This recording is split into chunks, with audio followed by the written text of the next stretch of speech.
Bonjour à tous, je vous invite à vous abonner à cette chaîne, à aimer, à partager, à commenter ces vidéos, c'est très important. C'est une manière de nous soutenir. Merci à vous tous. Et bonjour à tous les auditeurs qui viennent de nous rejoindre. Nous sommes lundi et c'est l'heure de la chronique de Pascal Pointu. Bonjour Pascal Pointu. Bonjour Quentin. Donc on rappelle que vous êtes donc vice-président national du mouvement de la ruralité et aujourd'hui vous nous parlez de la chasse. Alors pourquoi la chasse doit pouvoir se maintenir le dimanche et pendant les vacances ? Alors pour deux choses, tout simplement d'abord la chasse c'est un loisir, un art de vivre et comme tout loisir elle doit être pratiquée les week-ends puisque on va bien jouer au golf ou au tennis le samedi ou le dimanche, pourquoi on n'irait pas chasser le dimanche ? Ensuite il y a aussi cette mission de service public que beaucoup ignorent.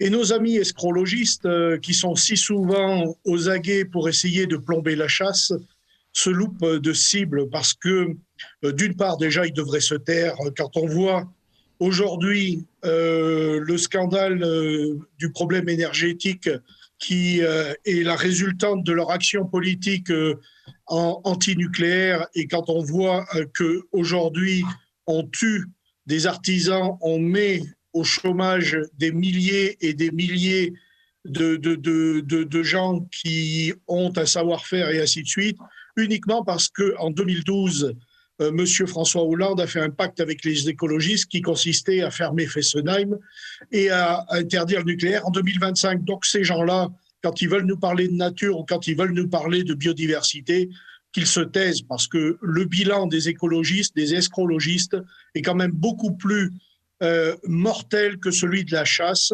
Il faut rappeler quand même que celui de la chasse, c'est environ 7 à 8 morts par an de trop, bien entendu, toujours de trop. Mais si on prend par rapport aux autres pays européens, la France, en matière de sécurité, en matière de nombre de chasseurs, est leader. Et depuis bien des années, depuis 20 ans, on a amélioré nos sécurités. Et les gens d'extrême gauche anti-chasse s'amusent à détruire les éléments de sécurité comme les miradors de chasse uniquement par pur plaisir et par pure idéologie, et ensuite viennent nous dire comme quoi nous ne faisons rien pour la chasse, pour la sécurité lors de la chasse. Donc il faut un peu arrêter tout ceci. Nous demandons à ce qu'il y ait le délit d'entrave contre ces gens-là, que ces gens-là soient punis très sévèrement par les tribunaux, et pour revenir au dimanche avec la chasse, bien entendu, il faut savoir quand même pour nos auditeurs que toutes les fédérations sportives, randonnée, golf, VTT, motocyclisme et ainsi de suite, sont tout à fait d'accord avec nous pour ce qu'il y ait un dimanche avec chasse et non pas contre la chasse. Parce que, vous savez, le gibier, lui, il n'a pas de calendrier. Quand on a 90 millions de dégâts aux cultures par an à rembourser, ce sont les chasseurs qui remboursent. Ce n'est pas ELV qui rembourse quoi que ce soit. Ce sont les chasseurs de leur propre poche.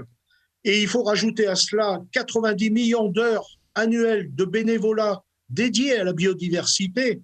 Quand on voit que les chasseurs sont tout le temps visés par ces gens-là qui sont anti-chasse mais qui ne connaissent rien à notre ADN, ni à notre cœur de passion, ni à ce que ça apporte à la biodiversité, le fait de réguler des populations.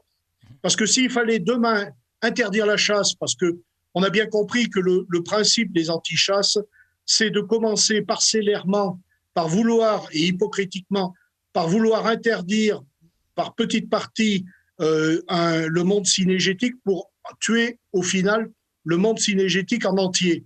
Donc on a eu la chasse, les chasses traditionnelles qui ont été attaquées, la chasse à la glu par exemple, et on voit bien qu'à l'heure actuelle, le discours des anti-chasses, c'est de vouloir tout interdire. Mais ils ne représentent rien, ces gens-là, dans le milieu de la ruralité.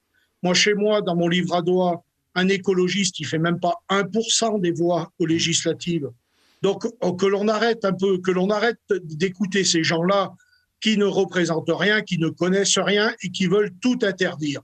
Moi, j'en ai marre d'écouter des gens qui viennent nous faire la leçon, ras-le-bol de voir des gens qui viennent nous faire la leçon et qui ne savent même pas faire une différence, comme Madame Fusy vice-présidente du parti animaliste, entre une perdrix et un faisan.